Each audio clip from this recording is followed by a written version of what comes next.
আলাইকুম, সবাই কেমন আছেন? আশা করি ভালো আছেন। যে যেখানে আছেন আমিও ভালো আছি, সুস্থ আছি। আজকে আরেকটা নতুন ভিডিও নিয়ে চলে আসলাম। কাঁচকলা দিয়া ডিমের ঝোল রান্না করব। কে খাইছেন অবশ্যই জানাবেন। আমি আজকে রান্না করব, আপনাদের মাঝে শেয়ার করব। দেখতে থাকেন, আশা করি ভালো লাগবে। এই কলাটা কেটে পরে আস্তে আস্তে কলা কাটা হয়ে গেছে। এখানে লবণ আর হলুদ মাখায় রাখছি, যেহেতু কষকষ আছে, কষটা কেটে যাবে তার জন্য। এখন আমি এই ডিমটা ভাজবো। এই ডিমটা এখন ভাজা হবে, পরে কড়াই বসাই দিয়েছি চুলায়, পরে আবার আসতেছে। কীভাবে রান্না করে সম্পূর্ণ ভিডিওটা শেয়ার করব। ভালো লাগলে অবশ্যই লাইক কমেন্ট শেয়ার সাবস্ক্রাইব করে দিবেন।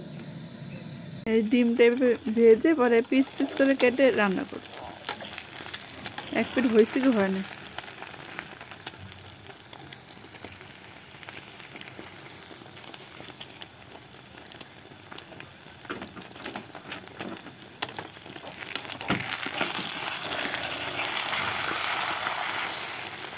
আইয়ো ভেঙে গেল তো।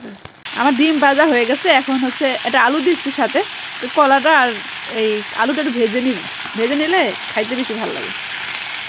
মানে কাঁচা কাঁচা গন্ধ করে না, গন্ধটা থাকে না। এটা ভাজা হইলে পরে তরকারিটা বসাবো। আমার ডিম ভাজা হয়ে গেছে।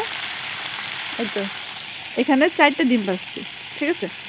তো অনেকে ভাবেন যে বাটি নাই, বাটি অবশ্যই আছে, কিন্তু এর মধ্যে রাখলাম, কাছে পাইলাম তার জন্য। ঠিক আছে, দেখতে থাকেন। আর এরকমভাবে কে খাইছেন অবশ্যই জানাবেন। কাঁচকলা দিয়ে ডিমের ঝোল, আস্তা ডিমও করা যায়, আর এমনি এটাও একসাথে, ওটা আরেক সাথে, তার জন্য ভেজে পরে নিচ্ছি, ঠিক আছে। তো দেখতে থাকেন, আশা করি ভালো লাগবে। পরে আবার আস্তে আস্তে ভাজা হোক। তারপর এতে আমার কলার আলু ভাজা হয়ে গেছে। এখন তরকারিটা বসাই দিব।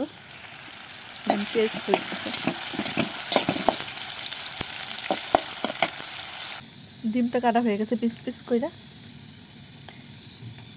কেটে নিলাম আগে। এখানে সব ধরনের মশলা দেওয়া হয়েছে, আদা রসুন বাটা, মরিচের পাউডার, হলুদের পাউডার, লবণ, জিরার গুঁড়া, সব কিছু দেওয়া হয়েছে।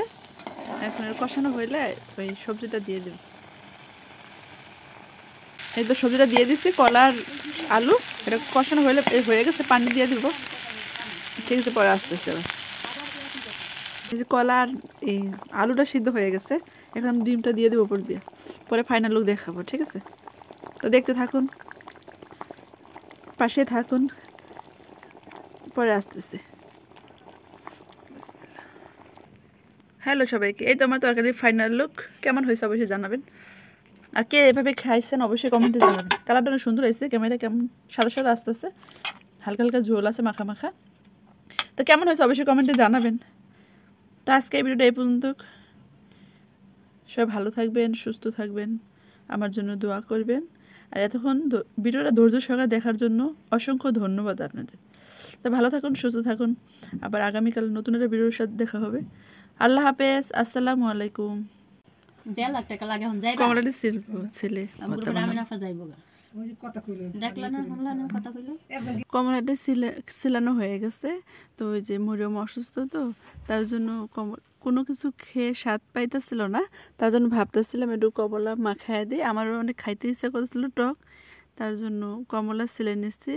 আর অনেকগুলো মরিচ নিয়ে বেশি ঝাল ঝাল করে কমলা মাখাইছি। তারপর একটা বড় আপা এসে বলতেছে, রুমে আসছিল, মরিয়মের পরিচিত, যাই হোক একসাথে কাজকাম করি আমরা, বড় আপা। তো উনি আসছিল আমাদের রুমে, তো একসাথে বসে খাইলাম আর অনেক কথা বললাম, আড্ডা দিলাম। তা আমি তো ওদের সামনে কথা বলতে লজ্জা পাইতেছিলাম। তো আপা বলতেছে ভিডিও করো, আমার ক্যামেরাতে নেও, তার জন্য হেরোন নিচ্ছিলাম। তো সবাই মিলে একটু মজা করলাম, কমলা মাখা খাইলাম। আর পুরো কোম্পানি থেকে আইসা রান্না বান্না কইরা, তো রাতে শোয়ার টাইমে টক খাইতে ইচ্ছা করতেছিল, তার জন্য কমলা মাখাইছিলাম। তো সবাই মিলে খাইলাম, কথা বললাম, ভাল লাগলো। আর মরিয়ম তাকে তখন সুস্থ হয়েছে, তখন অনেক অসুস্থ ছিল। যাই হোক, ভিডিওটা কেমন হয়েছে অবশ্যই কমেন্টে বলবেন। আর যদি ভালো লাগে অবশ্যই লাইক কমেন্ট শেয়ার সাবস্ক্রাইব করে দিবেন, পাশেই থাকবেন। আর আর আমার মতন কার রাত হলে টক খেতে ইচ্ছা করে দেখে আমার কমেন্টে জানাবেন। আমি এরকম খাবার অনেক পছন্দ, দেখে আবার রাত হলে আমি খাই। তো বেশি বেশি কেমন হয়েছে আমার ভালো লাগে তার জন্য। তো ভিডিও দেখতে থাকেন, সম্পূর্ণ ভিডিওটা কেমন হয়েছে কমেন্টে। হ্যালো এভরিওয়ান, আসসালামু আলাইকুম, সবাই কেমন আছেন? ভিডিওতে নিয়েছিলাম এই যে রুগী মরিয়ম, সবাই লাগে দোয়া করেন যেন সুস্থ হয়ে চালু হয়ে যায়। বড়া পাইছে, এই কমলা মাখাইছি, সবাই খাইতে আসছে, বলতেছে আমাকে একটু ভিডিওতে নেও, ওগুলো নিতে আসছি। বলবেন কেমন হয়েছে। হ্যাঁ, এই যে মরিয়ম অসুস্থ, হয় হাত লাস আপনার করে খাইবেন নাকি? কেমন হয়েছে মাখানো? মজা হয়েছে? অনেক স্বাদ হয়েছে।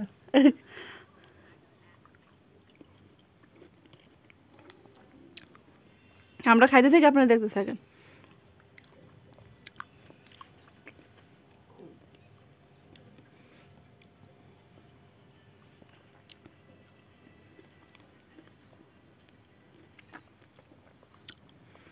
ভালো থাকেন, পরে আসতেছে আবার।